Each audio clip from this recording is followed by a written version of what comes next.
ان انا اتقبل النقد. لازم اتقبل النقد. وده ليه؟ لاني بكل بساطة انا بني ادم، لا ملاك ولا نبي. حلو. ليه بقى؟ لاني كنت عامل شغل لكلاينت معين. فالمهم انا كنت شايف من وجهة نظري ان ده ما يترفضش، وحاطط فيه افورت عظيم جدا ومجهود جبار، تمام، وعجبه جدا. لكن كان عنده تعليق على كام نقطة. انا بصراحة اتضايقت.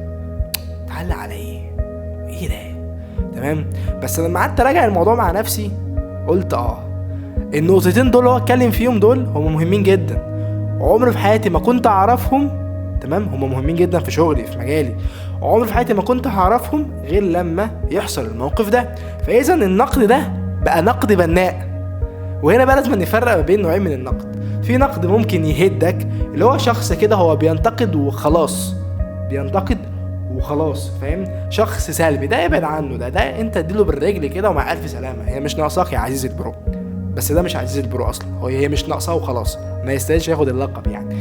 لكن النقد التاني اللي بيعلمك حاجة او بينور عندك حاجة او بيخليك تستفاد اي حاجة، ده اسمه نقد بناء. عشان كده اياك تتضايق من حاجة زي كده، ولازم تعرف ان احنا كلنا بنغلط وكلنا بني ادمين. فده كان اول درس مستفاد انا استفدته صراحة.